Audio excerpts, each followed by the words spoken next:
The morning Jasper Warren found those burned initials on his gate, the sun was barely a bruise on the eastern horizon, and something in his chest told him his life had just changed forever. He had ridden out before dawn the way he always did, the creak of leather and the soft thud of his roan mare's hooves against the dry Texas earth, the only sounds in a world still half asleep. The year was 1873, and the land around Sweetwater Creek had not yet fully surrendered to civilization. There were still stretches of mesquite and buffalo grass that went on so long a man could lose himself in them, and Jasper Warren had, on occasion, been grateful for exactly that kind of solitude. He was 28 years old, broad-shouldered, with sun-darkened skin and hands roughened by years of rope work and fence mending, and he had built the Double W Ranch with nothing but grit and the modest inheritance his father had left him after the war. He was not a man given to fancy or sentiment. He was practical, thorough, and generally content with the quiet rhythms of cattle work and open sky. So when he pulled his mare, a horse he called Cinnamon because of the deep red of her coat, to a halt before his front gate and saw the letters scorched into the wooden crossbeam, he stared at them for a long moment as though they might rearrange themselves into something ordinary.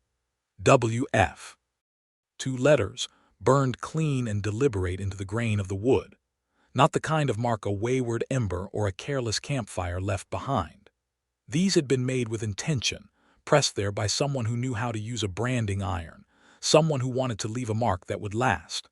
W.F. carved in fire into his gate, on his land, his property. Jasper dismounted slowly, his boots crunching on the frost-stiffened grass as he stepped close enough to run his thumb along the scorched grooves. The wood was cool now, which meant the marks had been made sometime in the night, or perhaps very early in the morning before he had woken. He turned and looked at the ground around the gate post, and there in the pale dust he found them, boot prints small and narrow, pointing in from the north road, and then, after a pause indicated by 2 deeper impressions in the earth, pointing back out again. Whoever had made this mark had come, done what they came to do, and left. Jasper straightened and looked up the north road. It stretched long and empty into the flat distance, and the rising sun painted it amber and gold, beautiful and indifferent. W.F., he said aloud, and his own voice sounded strange in the morning quiet, almost questioning. He remounted Cinnamon and rode slowly up the north road, following the direction the boot prints suggested. He did not have to ride far. About half a mile from his gate, where the road bent around a dry creek bed lined with cottonwood trees, he found her. She was sitting on the tailgate of a battered wagon that had lost its left rear wheel, which lay in the creek bed below like a discarded coin. She had a rifle balanced across her knees, not aimed at anything in particular, just balanced there in the way of someone who had learned early in life that it was better to have a gun ready than to need it and not have it. Her hair was dark, almost black, and it had escaped whatever arrangement it had started the night in, and it fell in loose, wind-blown waves around her face. Her dress had once been respectable but was now dusty and road-worn, and there was a smear of axle grease on her right forearm that she appeared completely unbothered by.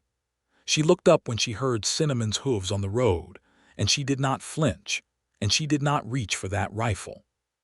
She simply watched him approach with eyes the color of creek water in summer, that particular deep green-gray that changed depending on the light, and her expression was one of measured patience rather than fear.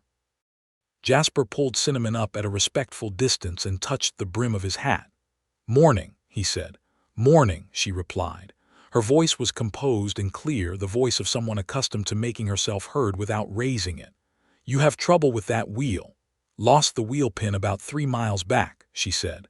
"Limped along until it gave out entirely. I have the pin now. I found it this morning when the light got good enough to go back and look, but I cannot reseat that wheel by myself."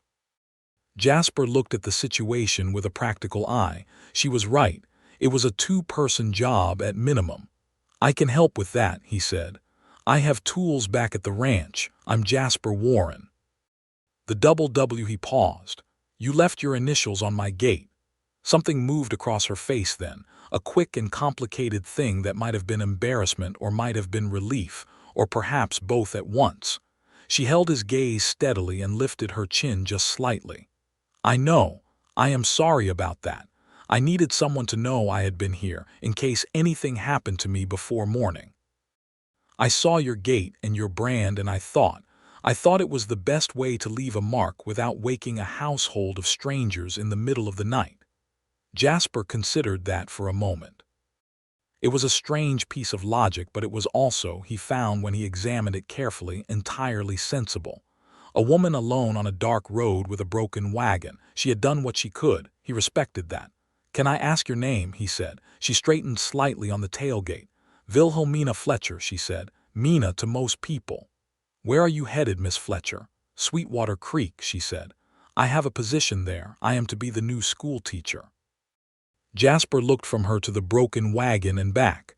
"The town is about 6 miles south," he said. "The school year starts when?" "Monday," she said, and there was the smallest hint of wry humor in her voice, as though she was very much aware of the gap between the composure she presented and the predicament she was in. "It is currently Friday." "Then we have time," Jasper said, and he swung down off Cinnamon and tied the mare to a nearby cottonwood. "Let me ride back for my tools and my ranch hand, and we will have you moving within the hour." He saw something soften in her expression, a fractional loosening of the careful composure she wore the way other people wore their good clothes, for protection and presentation both. "That is very kind of you, Mr. Warren," she said. "It is neighborly," he corrected gently, and went for his tools. His ranch hand, a lean and good-natured man of 32 named Eli Boone, who had been with Jasper since the first year of the Double W, was already awake and halfway through his morning coffee when Jasper arrived back at the ranch. He explained the situation in a few sentences, and Eli listened with the particular expression he wore when he was being tactful about something he found amusing. "Woman burned her initials into your gate," Eli said. "She did," Jasper confirmed, gathering his tools. "And you are going to go fix her wagon." "I am. And her name is Wilhelmina Fletcher. She is the new schoolteacher." Eli drank the rest of his coffee slowly. "I will get the pry bar," he said.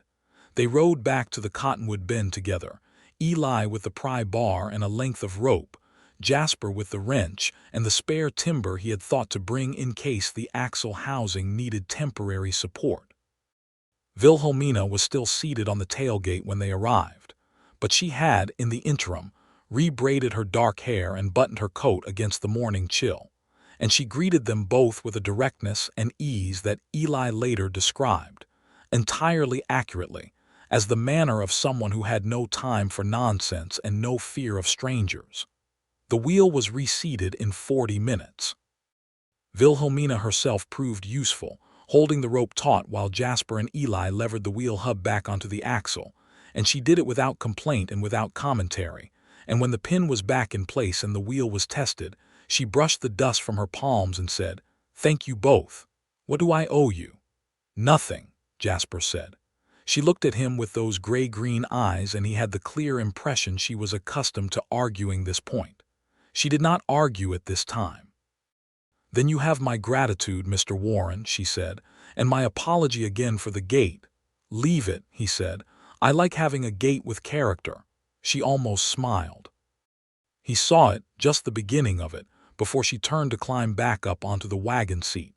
He helped her up without thinking about it, and the moment his hand closed around her gloved fingers to steady her onto the step, he felt something he had absolutely no prepared explanation for. He let go of her hand as soon as she was seated and stepped back, and Eli, who was already turning his horse, said nothing, which meant he had noticed everything. Jasper rode with her as far as the fork in the road that led into Sweetwater Creek, just to make sure the wheel held, which was a practical concern, and had nothing to do with the fact that she drove the wagon with the same composed efficiency with which she did everything else, and that he found himself interested in watching her. The wheel held fine. When they reached the fork, she pulled the horses to a stop and turned to look at him with that clear, measuring gaze. "You did not have to ride all this way," she said. "I know," he said. He tipped his hat. "Welcome to Sweetwater Creek, Miss Fletcher. If you need anything, the double W is about 7 miles north."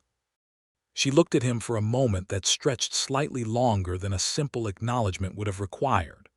"I will remember that," she said. He watched her drive toward town until the wagon was a small shape in the distance, and then he turned Cinnamon back toward home, and all the way back the burned initials WF remained at the front of his mind like an ember that refuses to go entirely cold. Sweetwater Creek in 1873 was the kind of town that had grown up fast and was not entirely sure what it wanted to be. There was a main street of beaten earth, a general store, a livery, a doctor's office that also served as the barber's when the doctor was available, 2 saloons, a church that doubled as the meeting hall on days when there was civic business to attend to, a sheriff's office with a capable if unhurried lawman named Roland Prout, and now, at the far end of the North Street, a schoolhouse that had been built the previous autumn and had been waiting all winter for someone to fill it. Wilhelmina Fletcher arrived in Sweetwater Creek with 1 trunk, 1 crate of books, her rifle, the battered wagon, and $12.40.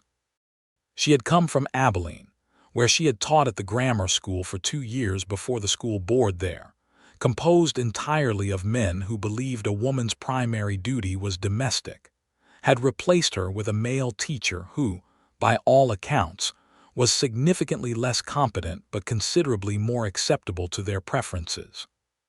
She had been 24 years old when she left Abilene, and she had been 24 years old when she drove north toward Sweetwater Creek on a road that would lose its rear wheel pin at the worst possible moment.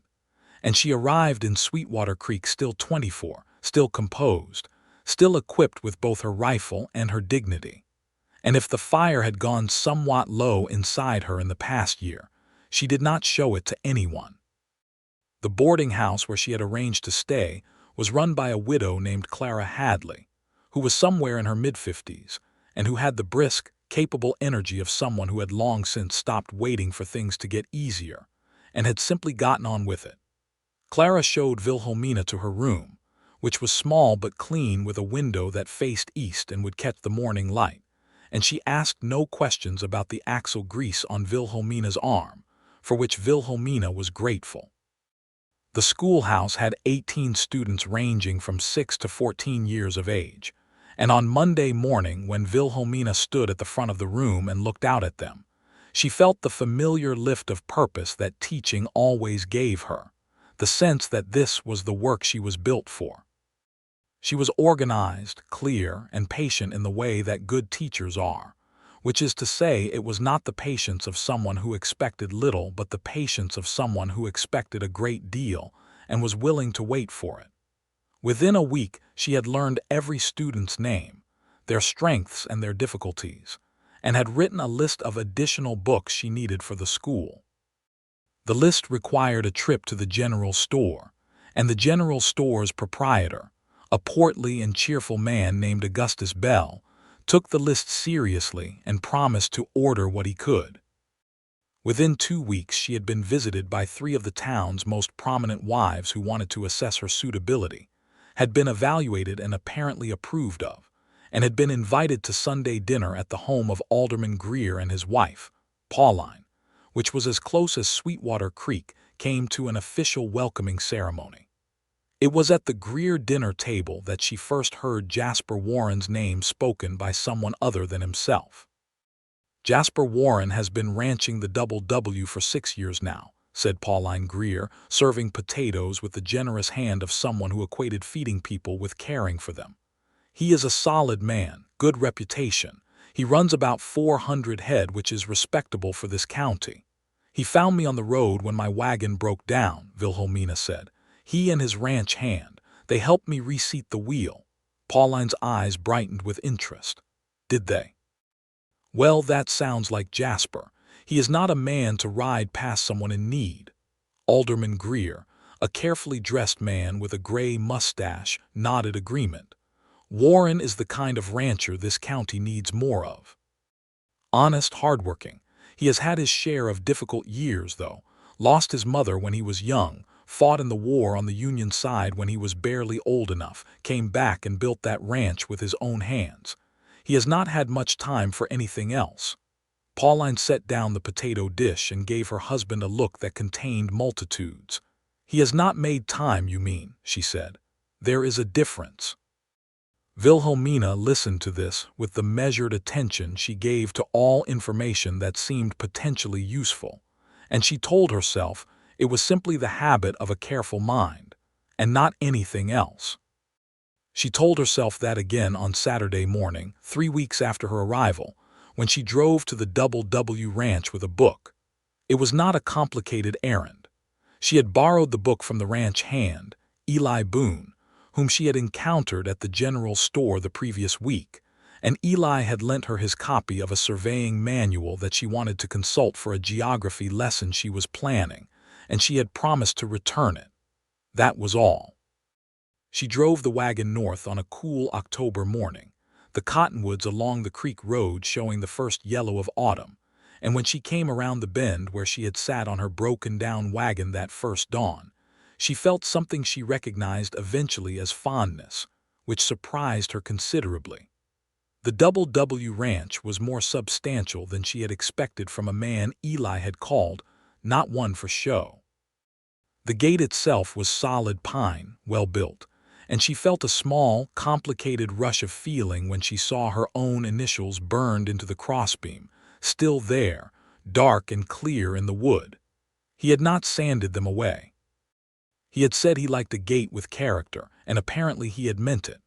The ranch yard was neat without being fussy, the kind of neatness that came from efficiency rather than pride.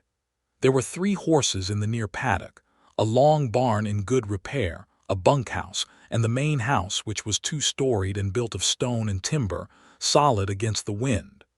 A pair of dogs rose from the porch to investigate her arrival, tails cautiously raised. Jasper appeared from the direction of the barn when she drove in, and he stopped when he saw who it was. He was in his working clothes, dusty and unhurried, and he pulled off his gloves as he walked toward the wagon. "Miss Fletcher," he said, and there was something in his voice that was carefully neutral but not unfriendly. "Mr. Warren," she said, "I am returning Eli's book. Is he about?" "He rode out to the south pasture this morning," Jasper said. "I can take it for him if you like." She climbed down from the wagon before he could offer to help her, which made something shift almost imperceptibly in his expression.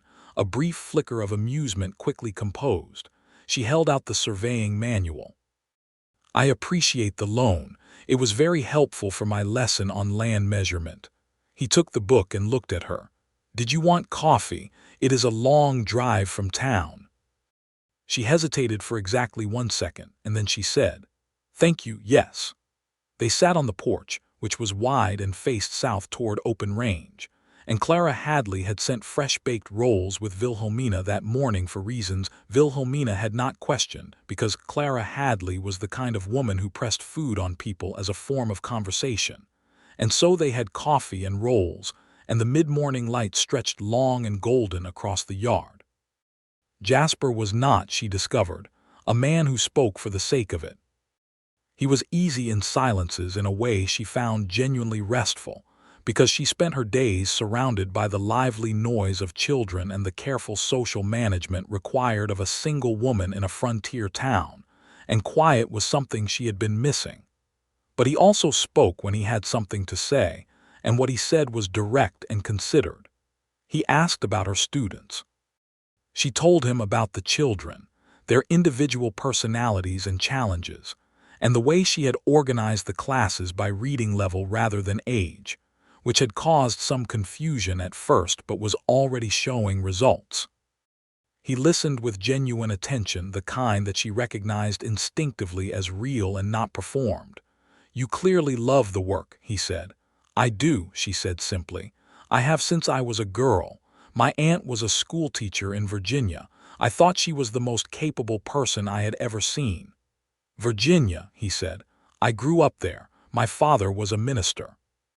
He died when I was 16, and I came west with my mother's brother to Missouri, and then further west when the school board in St. Louis decided my credentials were insufficient. She said this last part with a dry composure that did not quite conceal the edge beneath it. "Insufficient," he said. "I was a woman without a husband," she said plainly. "That was the insufficiency." He looked at her steadily. "Their loss," he said. The simplicity of it caught her off guard.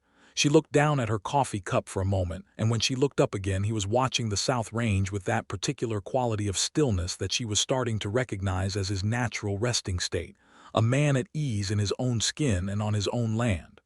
"What brought you to Texas?" she asked. He was quiet for a moment. "My father was from West Texas originally. He talked about it his whole life. When he died and left me what he had, it was enough to get started on land. I had been working cattle in Kansas for 3 years after the war, so I knew the work." He paused. "I wanted something of my own," he said. "Something I built." She understood that completely, in the particular way that two people who have both, in their different fashions, been building something entirely alone sometimes recognize that fact in each other without needing to say it explicitly. She drove back to town when the sun was high, and she thought about the initials on the gate all the way home, and she thought about the way he had said their loss, that quiet, unadorned certainty, and she pressed her lips together against something she was not yet ready to name. October deepened and the days cooled, and Wilhelmina settled into the rhythm of Sweetwater Creek, the way a stone settles into a riverbed, not dramatically but completely. She taught her classes. She attended church on Sundays. She had dinner twice more at the Greer household. She helped Clara Hadley with the garden before the first frost came in and killed the last of the herbs. She also, on 4 more occasions over the course of the month, found herself at the W Ranch for reasons that she examined with considerable honesty and classified as variously, returning a second borrowed item from Eli, consulting Jasper about a fencing technique. She wanted to teach in an arithmetic lesson about measurement, asking whether the ranch might host the school's autumn outing since the land was appropriate, and bringing a pot of soup that Clara had made in excess and needed distributed. Each reason was genuine. None of them was entirely the reason. Jasper, for his part, received each visit with the same composed, unhurried welcome, the coffee appearing, the porch materializing as the natural location for conversation, and the easy silences and direct speech that she had come to anticipate with a warmth she found it increasingly difficult to categorize as merely pleasant. Eli Boone, who was a perceptive man with the social intelligence that sometimes develops in people who are quiet by nature and therefore spend most of their time observing, said nothing whatsoever to Jasper about any of it. He did, however, begin finding reasons to be elsewhere when Miss Fletcher's wagon appeared on the North Road. The school's autumn outing to the W came on a Friday in early November, bright and cold, with the kind of sky that Texas produces in the fall that is such a pure and particular shade of blue it seems almost aggressive. 18 children descended on the ranch with the organized chaos particular to children who have been promised fresh air and animals, and Jasper Warren, who had perhaps not fully considered what 18 children in a ranch yard would mean, received them with a grace that surprised Wilhelmina and appeared to surprise him somewhat as well. He showed the older children the branding process, how to heat the iron and how the marks were applied, and the children were riveted. Wilhelmina watched from the fence rail as he explained the W brand and its meaning, his voice patient and even answering questions as fast as they came, and she noticed the way the younger children gravitating toward him naturally, the way small creatures are drawn to people whose stillness they perceive as safety. She did not realize she was smiling until one of her students, a sharp-eyed 11-year-old girl named Doris Hale, climbed up on the fence beside her and said, "You like Mr. Warren, Miss Fletcher." Wilhelmina looked down at Doris with the steady composure of a teacher who has had to maintain her expressions under significant student scrutiny. "Mr. Warren has been very generous with his time today," she said. Doris looked at her with the devastating frankness of 11-year-olds everywhere. "That is not what I said," she observed. Wilhelmina changed the subject decisively, but the feeling remained, warm and undeniable in her chest, because Doris Hale was not wrong. That evening, after the children had been returned to their families, and Eli had taken a very tired group of horses back to the barn, Jasper and Wilhelmina stood at the fence of the near paddock in the fading light and watched the horses settle for the evening. The air was cold enough to see their breath, and the sky in the west was going orange and violet. "You were very good with them," Wilhelmina said. "They wore me out," he said, but he said it with a quiet satisfaction that made clear he had not minded. "Children do that," she said. "That is part of how you know it was a good day." He looked at her sidelong. The light was low and warm on his face, and his eyes in that light were a dark, particular brown that she had been noticing with increasing frequency and telling herself she was simply observant. "Do you enjoy it?" he said. "Teaching. Every day, I mean, not just the concept of it." She thought about this honestly because he had asked honestly. "Some days are hard," she said. "Some days a child cannot understand something no matter how many ways I find to explain it, and it is a strange grief that, when you can see the effort and see the struggle and you cannot quite reach through it." She paused. "But then there are the other days, when something lands. When you watch a child's face change because they have understood something they could not understand before." She looked at the horses, at the last of the orange light dying in the west. "Those days I would not trade for anything." He was quiet for a moment. Then he said, "I feel something like that with the land." She turned to look at him. "When a bad season turns," he said. "When cattle come through a hard winter and the numbers are better than you feared. When the grass comes back." He seemed to weigh his words. "When something you built holds." The conversation settled into a silence that was not the absence of things to say, but the presence of things too new to say yet. And they both stood there in the cold and the last of the light, until the orange was entirely gone, and the stars were beginning to come out overhead. And then she said she ought to drive back to town before full dark, and he agreed, and he helped her up to the wagon seat without a word. And this time, when she wrapped her fingers around his hand for that brief steadying moment. Neither of them let go quite immediately. He released her hand. She picked up the reins. He stood back. "Thank you, Mr. Warren," she said, "for everything today." "Jasper," he said. She looked at him. "You could call me Jasper," he said, "if you wanted." The last of the light was behind him, and she could not see his expression clearly, only the outline of him against the darkening sky, still and solid as the gate post she had burned her initials into 2 months ago. "Good night, Jasper," she said. "Good night, Mina," he said. She drove home in the dark and the cold, with her heart doing something unruly and entirely out of her control, and she did not try to stop it. November brought the first serious cold snap, the kind that froze the water troughs before dawn and had Eli Boone out before daylight with a pick and a very sour expression. It also brought a problem Jasper had been quietly watchful of since summer, which was the activity of a band of cattle thieves working the county, hitting ranches along the northern road, and making off with enough head each time to be significant without being dramatic enough to prompt the kind of response that a large organized raid might have. Sheriff Roland Prout was aware of the situation and was working it in his unhurried way, which was to say he was gathering information systematically and trying not to alarm anyone.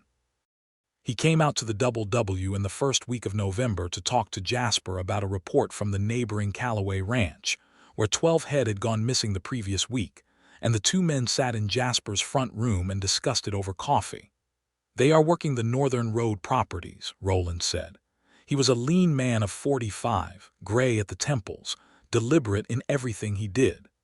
"Callaway, the Hennessy place before that, and Old Tom Birch the month before. I believe they have a man who does reconnaissance first, rides the road, identifies which properties have the most accessible cattle and the least night security." Jasper thought about this. "I have had Eli doing a late-night round since I heard about the Birch Ranch losses," he said. "I have not seen anything unusual, but I will be honest with you, Roland. I am not prepared to lose cattle." "No man is," Roland said. What I am asking for now is communication. If you see anything that does not sit right, I want to know within the hour."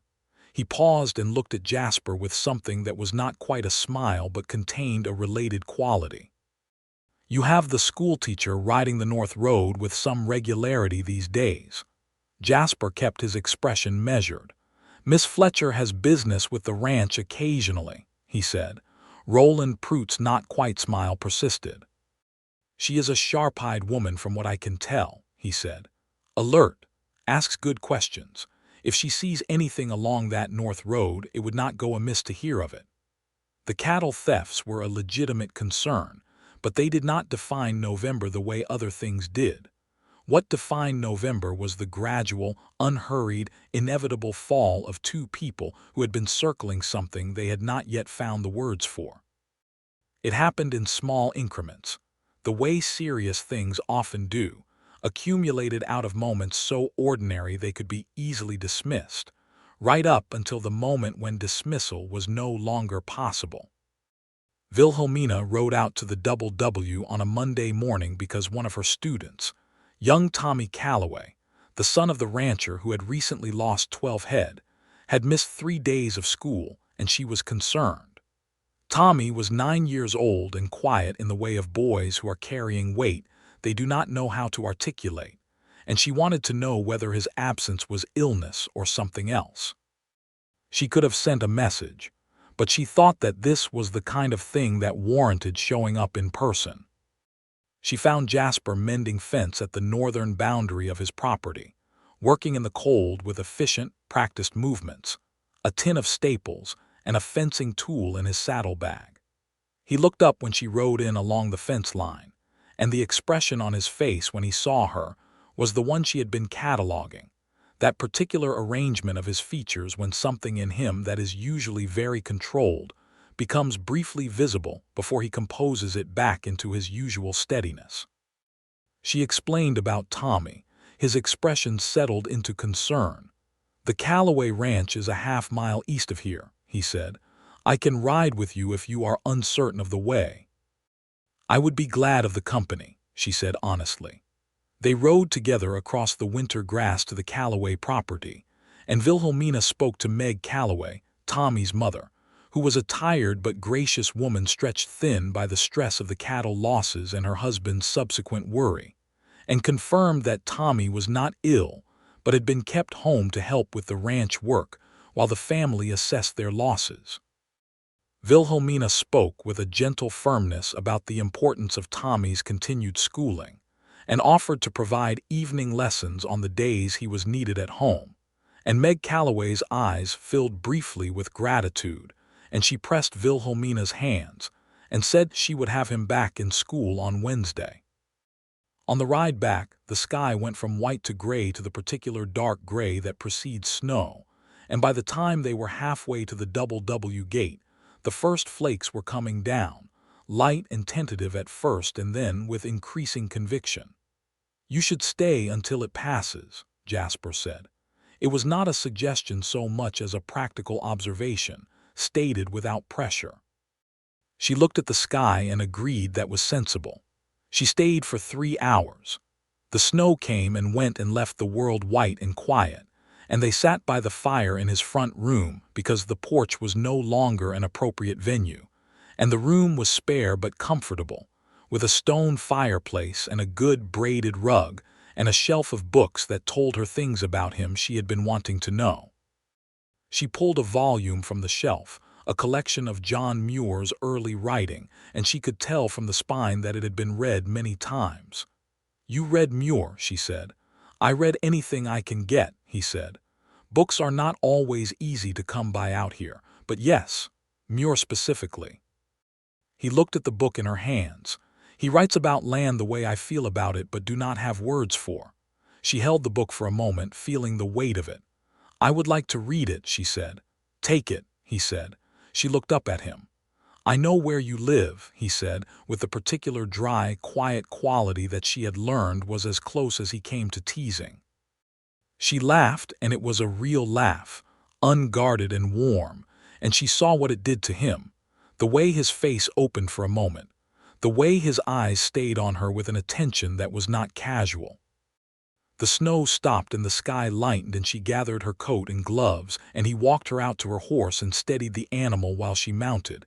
And at eye level from the height of the saddle, she looked down at him and he looked up at her, and the world around them was white and still and entirely perfect. "Jasper," she said. "Mina," he said. "I will return the book," she said. "I know you will," he said. She rode south and she held John Muir's words in her saddlebag, and Jasper Warren's gaze in her memory all the way back to town. December arrived with the specific, bone-deep cold of a Texas winter, and the county along the North Road arrived at a crisis. 3 more ranches were hit by the cattle thieves in the first 2 weeks of the month, including the small property of a widow named Ruth Seentz, who had 30 head total and lost 7 of them in a single night. Ruth Seentz was a resilient woman, but 7 cattle was not a small loss for a woman running a property alone, and the community was angry. Sheriff Roland Prout arrested a man named Dale Creed on December 11th, who had been seen on multiple occasions riding the North Road without clear purpose, and though Creed was not the ring's leader, he was persuadable, and the information he provided led Roland to 3 men who were apprehended 3 days later outside of a small town 20 miles to the northeast, where they had been attempting to sell cattle without clear ownership papers. The cattle were recovered, including Ruth Seentz's 7, which were returned to her by Jasper and 2 other ranchers who volunteered to make the drive, and that was the end of the North Road thefts. Jasper came back from that drive on December 15th, tired and cold and satisfied, and found a basket on his porch. Inside the basket was a jar of Clara Hadley's preserved peaches, a small cloth-wrapped bundle of ginger biscuits, and a note in clear, precise handwriting that said, "Glad you are home. The land looked after you. The biscuits are better warm, but they are acceptable cold. WF." He read the note 3 times.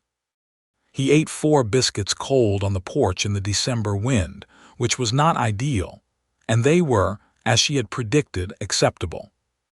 He rode into town the next morning and went to the schoolhouse and stood in the cold outside the door, which was mildly ridiculous but also the only location where he could be certain of finding her.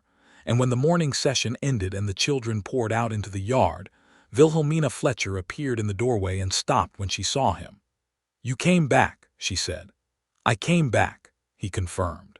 She stepped out onto the shallow porch of the schoolhouse, pulling her coat around herself against the cold.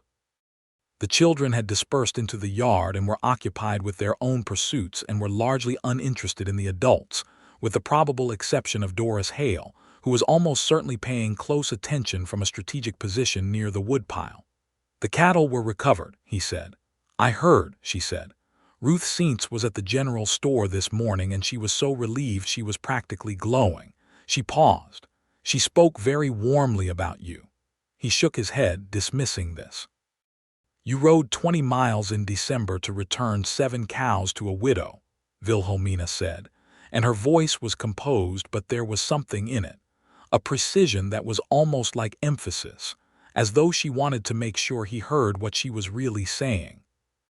He looked at her in the winter light, at her dark hair and her gray-green eyes, and the color that the cold had put in her cheeks, and he thought about the note on his porch, and the particular word she had used, home, and about everything that had been building between them since the morning he had ridden up to find her sitting on the tailgate of a broken wagon with a rifle across her knees and more dignity than most people manage in considerably better circumstances.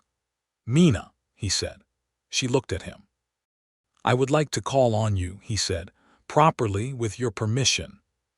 Something shifted in her expression, something that was not surprise exactly but was close enough to it to be interesting, as though she had been waiting for this and had still, when it came, not been fully prepared for it. She was quiet for a moment, and he waited, because he had learned that she thought carefully before she spoke, and he would not rush her out of that habit for anything. "Yes," she said, "I would like that." He touched the brim of his hat.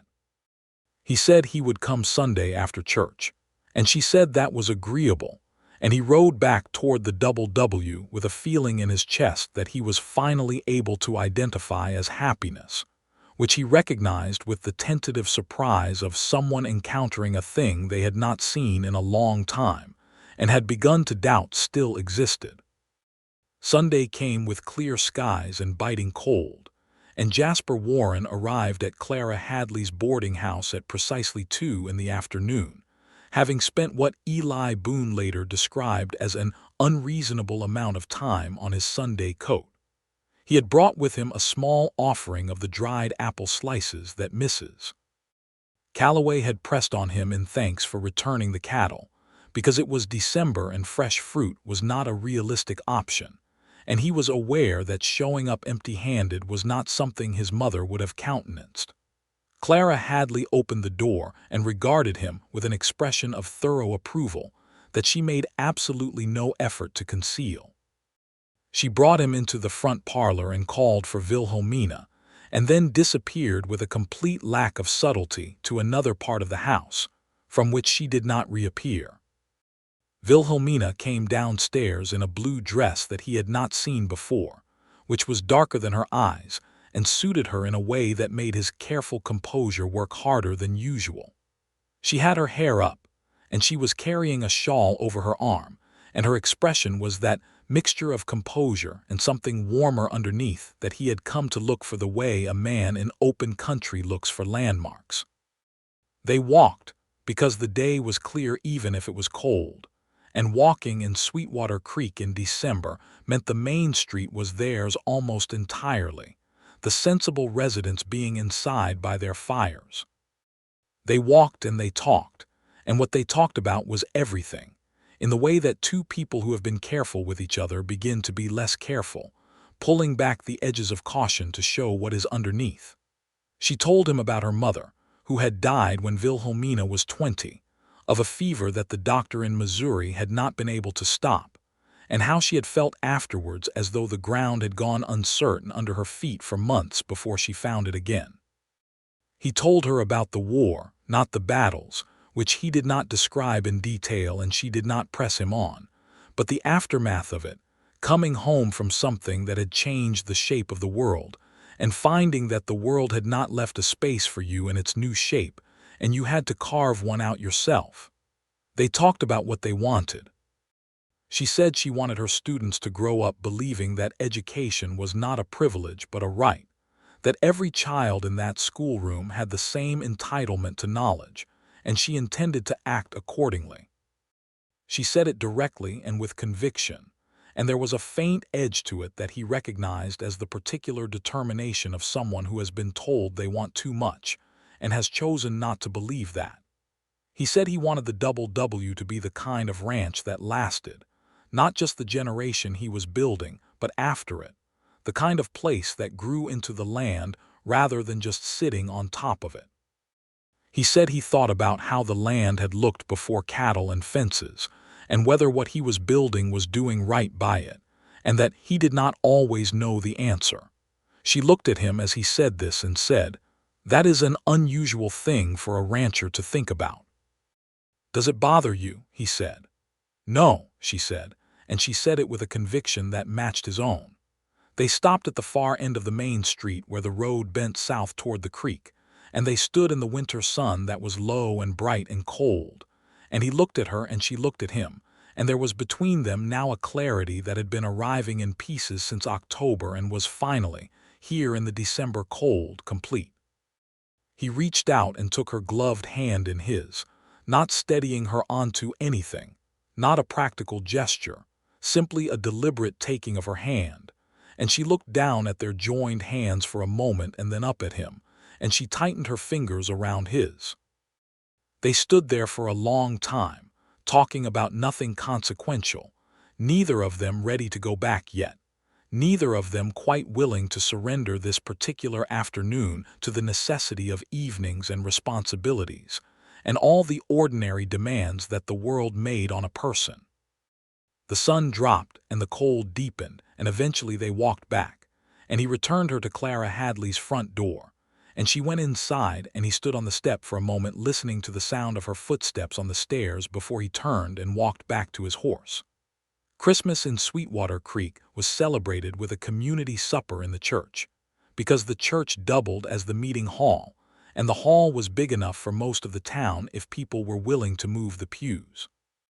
Wilhelmina had helped the women's committee organize the event, which had been an education in town politics that she navigated with the same competence she applied to everything.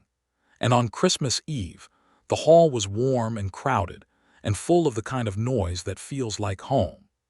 Jasper and Eli came in from the ranch at midday, and Eli disappeared immediately into a conversation with the blacksmith's apprentice about a disagreement regarding horseshoes that had been ongoing for months.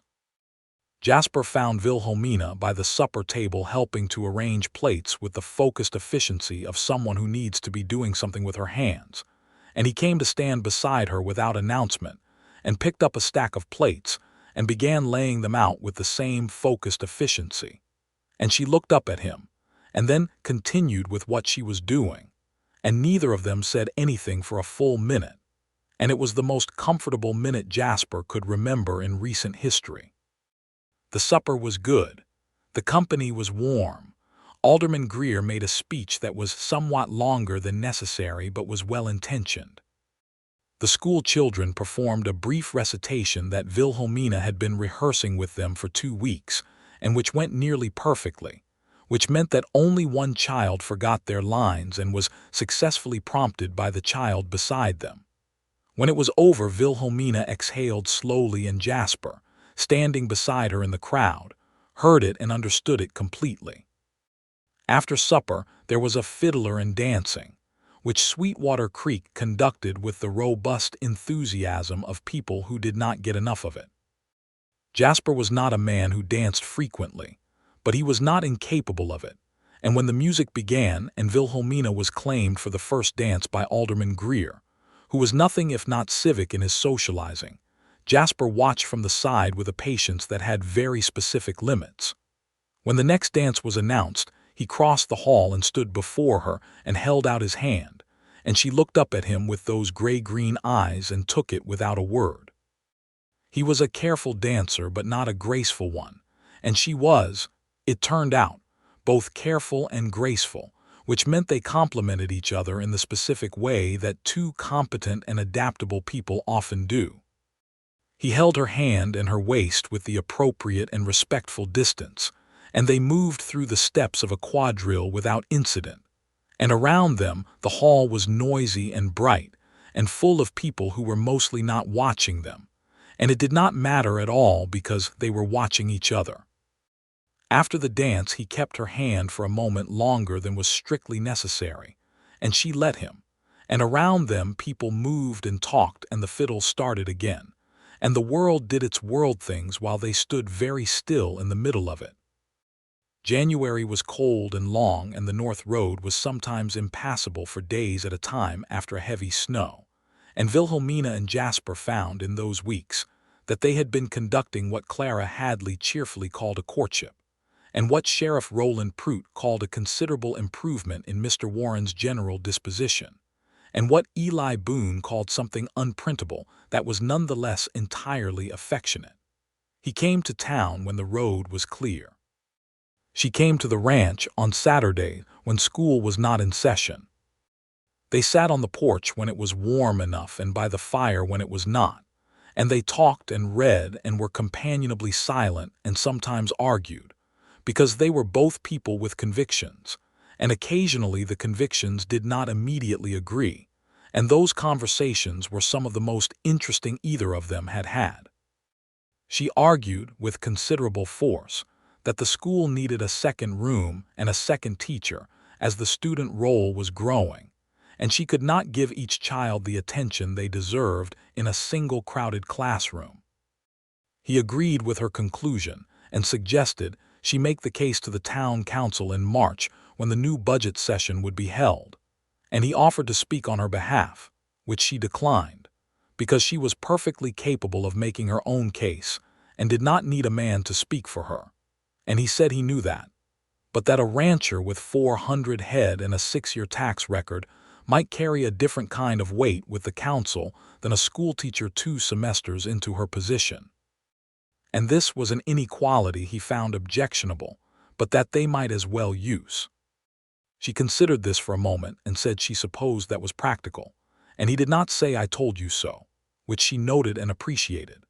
He came to town on a Tuesday in late January because his supply run could not wait for Saturday, and because the previous week's snow had kept him at the ranch and he had found, to his own interest, that 3 days without seeing Wilhelmina Fletcher felt surprisingly long for a man who had previously managed entire seasons alone without particular complaint.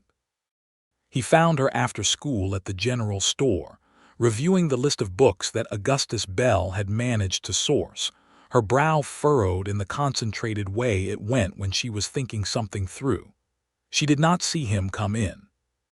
He stood in the doorway for a moment and watched her, this woman who had arrived in his life in the small hours of an October morning, and burned her initials into his gate, and then driven into town composed and polite and entirely self-possessed.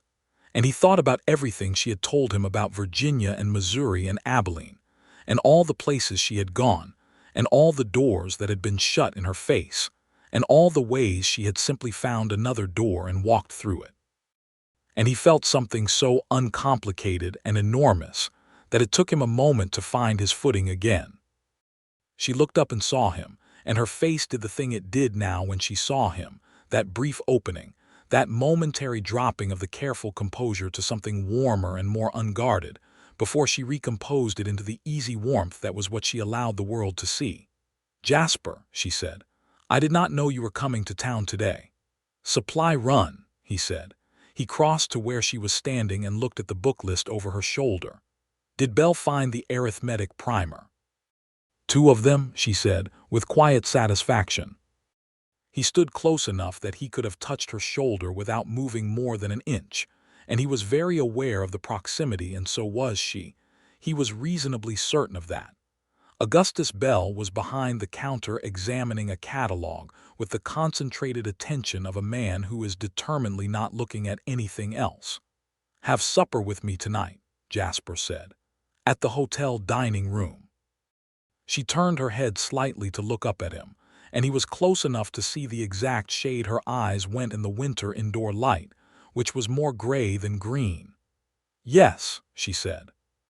The hotel dining room in Sweetwater Creek was a small room with 6 tables, red checked tablecloths, and candles in glass holders that Mrs. Delgado, who ran the hotel, kept polished on principle.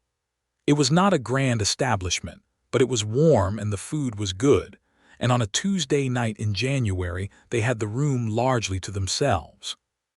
They sat across from each other and ate roast beef and potatoes, and talked easily and comfortably, and occasionally fell into their companionable silences.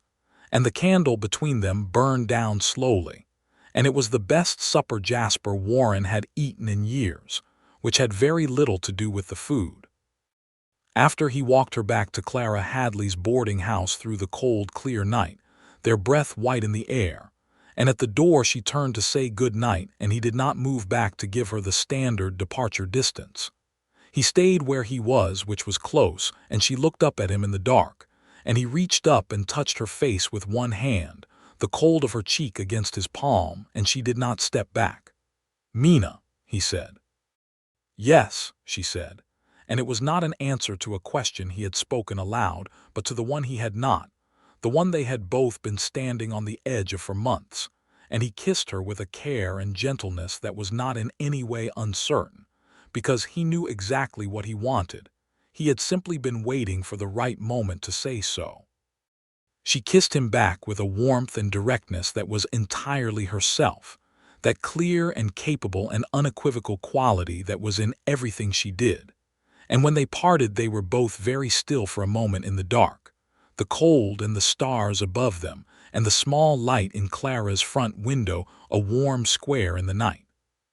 "Good night, Jasper," she said. "Good night, Mina," he said. He rode home in the cold with his heart doing something entirely undignified and did not mind it at all. February brought Valentine's Day, which Sweetwater Creek observed with the particular frontier pragmatism of a place that appreciated sentiment but had no time for excess. Jasper arrived at the schoolhouse on the 14th with a small wrapped package that he handed to Wilhelmina during the noon recess with a composure that was slightly less steady than his usual. And she unwrapped it to find a small book, a collection of Emily Dickinson's poetry, which she had mentioned once in passing, and then apparently not thought again about, but which he had remembered with the complete fidelity of a man who was paying close attention. She looked at the book and then at him, and her composure abandoned her entirely for a moment, which was brief and complete and entirely honest, and then she said, "You remembered." "I remember everything you tell me," he said, which was simple and true and left her with absolutely nothing to say in response, so she said nothing, and that was fine too. She gave him from her coat pocket a folded square of paper on which she had written, in her clear, precise hand, a quotation from John Muir's book that she had returned to him in January, but which had clearly stayed with her. The quotation was about the ways in which the land holds memory, the way everything that has lived in a place leaves something of itself there even after it is gone. He read it standing in the noon sun outside the schoolhouse while 18 children consumed their lunches nearby, and observed them with varying degrees of subtlety. "You are going to keep this," he said. "I was hoping you would," she said. He folded it and put it in his breast pocket against his chest, and her eyes followed it there, and Doris Hale, eating a biscuit on the schoolhouse steps, looked at the sky with the studied nonchalance of someone who is extremely pleased with how things are going. March arrived, and the thaw came, and the mud that followed the thaw, which is one of the less romantic aspects of the frontier spring, but which the land required, and life in Sweetwater Creek moved toward its spring rhythms. Wilhelmina made her case to the town council for the expansion of the schoolhouse in the 3rd week of March, and she made it in the clear and precise and well-documented fashion that she brought to everything, and Jasper spoke after her, briefly and without ornamentation, about the increasing population of the county and the need for educational investment to support it, and the council voted 4-2 to allocate funds for the expansion project. She was composed about this victory in the hall where it was decided, and somewhat less composed about it privately to Jasper in the street outside afterward, where she allowed herself a brief and thoroughly deserved expression of satisfaction, and he put his arm around her shoulders in the easy and certain way of a man who has been in love for some time and has stopped needing to be careful about it. "I knew they would vote yes," she said. "You knew no such thing," he said. "I was extremely optimistic," she revised. "That is better," he said. April came in warm, and the bluebonnets along the creek road bloomed the way they did every year, improbably and generously, covering the verges in blue that was almost too vivid to be credible. Jasper drove Wilhelmina out along the creek road on a Sunday afternoon in his wagon, a spring Sunday that was warm and golden with a light breeze that smelled of grass and water and new growth, and they drove slowly and talked and laughed, and he held the reins in one hand and her hand in his other, and when they stopped at the widest stretch of the bluebonnet fields, he helped her down from the wagon, and they stood together in the middle of all that improbable blue, and the world was very large and very full. He had been carrying a question in him for weeks. He had known the answer he wanted for longer than that. He was not a man given to delay when he knew his own mind, but he had wanted to wait until he was certain she was settled, certain she had found her footing in Sweetwater Creek and was not agreeing to anything out of the instability that new circumstances can create. She was settled. She had been settled since November, if he was honest. She was more settled than anyone he knew. "Mina," he said. She was looking at the bluebonnets with an expression of pure and unguarded pleasure, and she turned to him at the sound of his voice. He did not have a speech. He had thought about what he wanted to say and had discarded several versions as too complicated for what was, at its core, a simple thing. He faced her in the bluebonnet field with the spring light on both of them, and he said, "I love you. I have loved you, I think, since you told me their loss about a school board that was fool enough to let you go. I want to marry you if you want that too." She looked at him for a long, still moment, and he watched her face, and it was everything, that face in the spring light, every complicated and luminous thing that she was, the composure and the warmth and the intelligence and the fire and the care, all of it right there, offered to him without defense. "I love you too," she said. "Since about the same time, I think. Possibly since you said you liked having a gait with character." She smiled, and it was the real smile, the fully unguarded one that she did not give to many people. "Yes," she said. "I want that too." He put both hands on her face and kissed her in the middle of the bluebonnet field in April, with the spring wind and the blue flowers and the sound of the creek somewhere nearby. And it was the kind of moment that stays in a person for the rest of their life, the kind that becomes the thing you reach for when you need to remind yourself what is true. They were married in June. The wedding was in the Sweetwater Creek Church on a Saturday morning that was warm and clear. And the whole town came because the schoolteacher was well loved, and the rancher was well respected, and everyone in Sweetwater Creek had been watching this particular story unfold for 8 months, with the invested attention of an audience that knew a good thing when it was happening right in front of them. Clara Hadley wore her best hat and cried, which she had told Wilhelmina she absolutely would not do, and which she did from the moment the ceremony began. Eli Boone stood up with Jasper, dignified and pleased, and the blacksmith's wife played the church organ with more enthusiasm than precision, which was exactly right. Wilhelmina walked to the front of that church in her mother's altered dress, which she had brought from Missouri in her trunk, the blue-gray silk that was the color of her eyes in certain light. And when she reached Jasper at the altar and he turned to look at her, the expression on his face was one she would spend the rest of her life returning to in memory, because it was so completely without reservation or complexity, just love, steady and certain, and as present as the man himself. The ceremony was straightforward, and the vows were said clearly and meant entirely, and when it was done and Jasper kissed his wife in front of the assembled population of Sweetwater Creek, Clara Hadley cried louder, and someone at the back of the church gave a whoop that was probably Eli Boone, and the organ launched into something celebratory that bore a loose relationship to the planned hymn, and it was, by any measure, a very good wedding. After, there was a supper in the church hall that lasted well into the evening, with food contributed by what seemed like every kitchen in town, and the fiddler from Christmas Eve, and dancing that went past decent hours entirely. And at some point in the middle of all of it, Jasper and Wilhelmina slipped out onto the front steps of the church where it was quiet and cool and dark, and stood together in the night air with the sounds of celebration behind them. And he put his arm around her, and she leaned against him with a completeness that felt like putting down something she had been carrying for a long time. "We should go back in," she said, without moving. "We should," he agreed, without moving either. They stayed outside for another 10 minutes, which was exactly right, and then they went back in. She moved her things to the W the following week, which was accomplished with the same organized efficiency she applied to all practical matters, and which resulted in her books occupying a second full shelf in the front room and her handwriting appearing on the weekly supply list, and her presence in the mornings making the house feel, as Eli Boone observed to his horse in the barn one afternoon when he thought no one was listening, like a house that had been waiting for someone to arrive. Jasper watched her make the W into a home with the quiet attention he had always given to things that mattered, and every day he looked at the front gate when he rode out and saw those burned initials in the crossbeam, WF, and he thought about the morning he had found them there, and the life that had followed from that moment, and the thought of it never failed to produce something in his chest that was uncomplicated and vast and entirely beyond his ability to adequately describe, which was fine.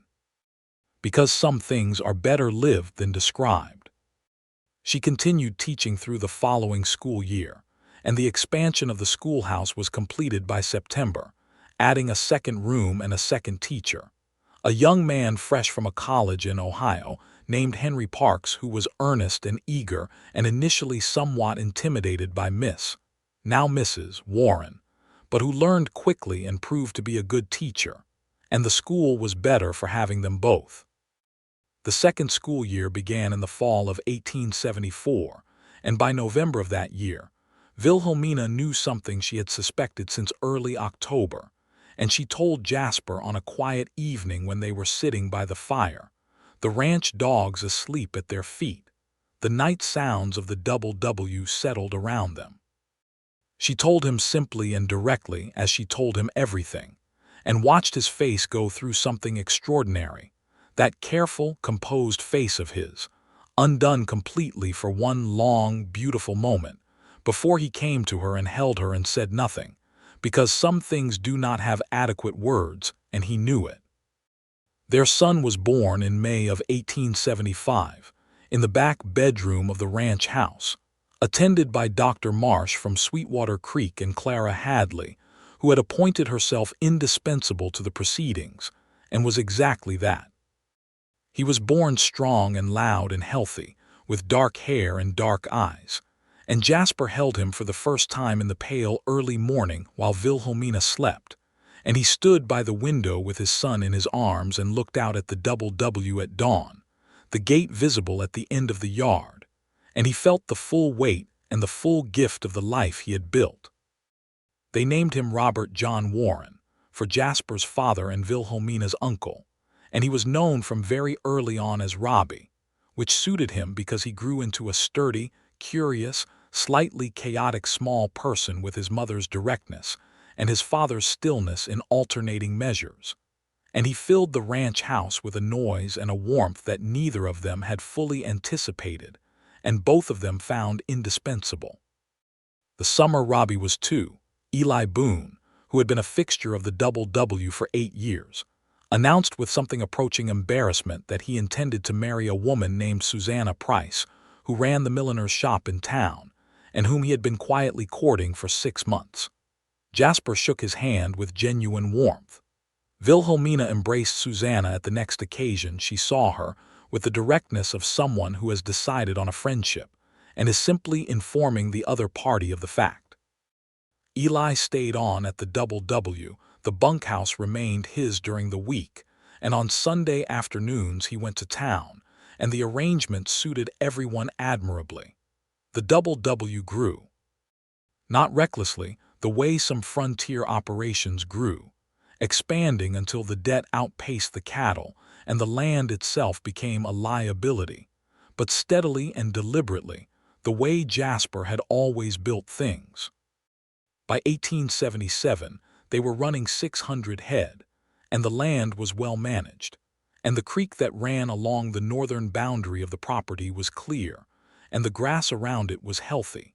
And Jasper sometimes stood at that boundary and thought about what he had said to Wilhelmina in the early months of their knowing each other, about wanting the land to be part of what he built rather than just the surface of it, and he thought he had managed it, more or less. Wilhelmina taught until Robbie was 3, and then took a year away from the schoolhouse at her own decision, not from any external pressure, but because she had decided she wanted to be home for that particular year of his life, and she made that decision with the same clear agency she applied to everything. She returned to teaching when Robbie was 4 and was welcomed back with a general civic relief that she found slightly comic, and that confirmed what she had always known, which was that the town needed the school and the school needed her. The second pregnancy she announced on a January evening in 1878, and this time Jasper took the news with the deep, secure happiness of a man who already knew what was coming and was entirely ready for it. She told him, and he kissed her forehead and said, "Good," which was the most Jasper Warren thing he could possibly have said, and which made her laugh with a fullness that filled the whole room. Their daughter was born in September of 1878, and they named her Clara Rose Warren, for Clara Hadley, who had been as close to a mother in Texas as Wilhelmina had found, and for the memory of the bluebonnets and that first April afternoon when everything had been settled between them. Clara Hadley herself, when she heard the name, had to sit down and blow her nose for a considerable amount of time, and then she came to the ranch and held the baby with the careful and practiced arms of a woman who had held many babies, and she looked at Jasper and Wilhelmina with an expression of complete satisfaction, as though they had managed, between them, to confirm something she had known since that first Saturday morning when Jasper Warren had shown up at her front door in his Sunday coat. The winter of 1878 was the kind that the old-timers talked about afterward as a reference point. The year the creek froze solid, and the cattle needed daily supplemental feeding, and the North Road was impassable for 3 weeks in February. But the Double W came through it in good order, because Jasper had prepared with his characteristic thoroughness, laying in feed and supplies before the worst of it hit, and because Wilhelmina had organized the household stores with a precision that meant they were comfortable while other households were stretched. On the first morning after the long freeze, when the temperature lifted and the ice on the creek began to move, Jasper and Wilhelmina stood at the fence of the near paddock with Robbie between them, 4 years old and bundled to his ears in wool, watching the creek ice break up and move in the pale winter sun. The sound of it was extraordinary, a slow grinding and cracking that was the sound of winter giving way, and Robbie watched it with round eyes and said, in the very serious voice he had inherited from both his parents, "The creek is moving again." "It is," Wilhelmina said. "It was stuck," he said. "For a while," Jasper agreed. Robbie considered this. "But now it is going," he said, with the confident resolution of a child who finds the universe's tendency to recover essentially reassuring. "Yes," Jasper said, "now it is going." He looked over Robbie's head at Wilhelmina, and she looked back at him with the gray-green eyes that he knew now in every light and every weather, and she smiled at him with the full real smile, and he put his arm around her, the baby on her other arm in the wool wrapping, and they stood in the winter sun at the fence of their ranch and watched the creek unfreeze and move. The years that followed were good ones, genuinely and substantially good, without the perfection of a thing that has never been tested, but with the deeper, earned quality of a life that has weathered things and come through them with its essential character intact. The Double W continued to grow, not explosively but solidly. The schoolhouse in Sweetwater Creek continued to serve the county, and by 1880 it had 3 teachers and a plan for a 4th room that Wilhelmina had presented to the town council with the same precise clarity she had brought to every such presentation over 7 years, and the council had voted for it with considerably less opposition than the first time. Robbie grew into a boy of vivid curiosity and considerable stubbornness, who was already learning to ride with the competent ease of a child for whom horses are simply part of the landscape, and who asked more questions in a given day than most people managed in a week. Clara was a different creature entirely, quieter and more observant, with her father's quality of stillness, watching the world with dark eyes that seemed to be cataloging everything she saw for later reference. On a warm evening in the summer of 1880, Jasper and Wilhelmina sat on the porch of the ranch house after supper, the children inside and presumably sleeping, though Robbie's definition of sleep was flexible. The evening spread out around them in its summer colors, the grass golden and the sky going dark in the east, while the west still held the last of the light. Wilhelmina was reading, as she often was in the evening, and Jasper was doing nothing, which he could now do without guilt because he had worked the land honestly and the land was resting, and there was no rule that said a man could not sit on his own porch and look at his own land without immediately finding something else to do with his hands. He looked at the gate from the porch, the way he sometimes did. The initials were still there in the crossbeam, still clear after 7 years, a good brand being a thing that holds. WF. He had never replaced the crossbeam and never would. "You are looking at the gate," Wilhelmina said, without looking up from her book. "I am," he said. "You do that sometimes," she said. "I know," he said. She turned a page. "What are you thinking when you do?" He was quiet for a moment. The evening settled around them, warm and full of the sounds of summer, the insects and the cattle in the south pasture and the distant creek. "That I almost missed it," he said. that I could have ridden out that morning and seen those marks and decided they were vandalism and mended the gate and never ridden up the North Road to investigate, and my whole life would have been different. She was quiet now, the book no longer receiving her attention. I am glad I rode north, he said. She set the book down on her knee and looked at him across the porch, this woman who had come to his gate in the dark of an October morning, and left her mark on it because she needed someone to know she had been there. This woman who had been building something entirely alone and had walked through every door that opened to her and built something considerable and was still building, every day in this place that had become home. I am glad I was on that road, she said. The stars were beginning in the east, the first ones appearing as the sky deepened, and the last of the light held in the west, and the double W was quiet around them, and their children were sleeping in the house behind them, and the gate at the end of the yard carried her initials in the wood, where they had always been and where they would remain as long as the gate stood, because some marks are made on purpose and hold through everything.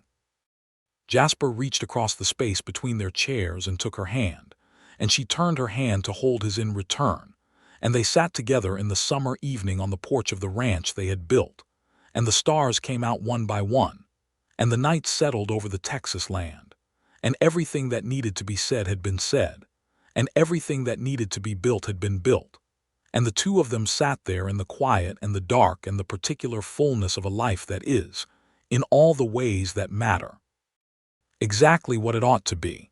The initials stayed in the gate for 40 years more.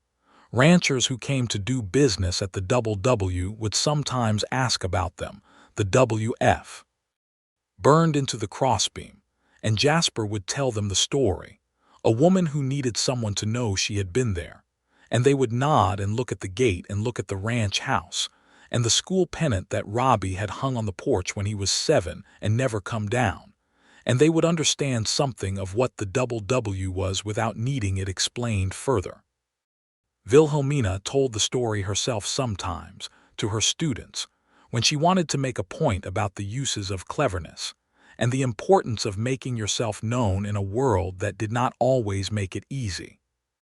She told it plainly and without embellishment, the broken wagon and the October dark, and the choice to pick up the branding iron and leave a mark rather than to wait quietly in the night for morning to bring its own resolution. She told it as a story about a woman who had decided not to disappear. And her students listened, all the years of students who filled that schoolhouse and the expanded schoolhouse, and who went on to build their own lives in Sweetwater Creek and beyond. And they looked at her with her dark hair going gray at the temples and her gray-green eyes still clear and still attentive. And they understood, without necessarily knowing why, that they were looking at someone who had built something real. Robbie Warren grew up to take over the Double W alongside his father, and he brought his own steady competence and his mother's questioning intelligence to the work, and the ranch kept growing and kept being good land. Clara Warren became a teacher herself, in a turn of events that Wilhelmina received with a pride so complete she had to excuse herself from the room for a moment when Clara first told her, citing the need for more coffee, which fooled no one. Jasper Warren rode out before dawn for 40 years on the Double W, through good seasons and hard ones, through drought and flood, and all the ordinary and extraordinary things that a life on the land in Texas will show you. He was never a man given to grand declarations, and he never became one. But on the mornings when he rode through his gate and saw those initials in the crossbeam, he always stopped, for just a moment, and touched the grooves in the wood with his thumb the way he had that first October morning, and thought about the life that had come from that one act of a woman who had been determined to be known. And every time, without fail, it filled him with a gratitude so complete and so simple that it required nothing from him but to feel it and to ride on, and to come home at the end of the day to the woman who had put her name on his gate, and then, over the course of a life, put her name on everything that mattered.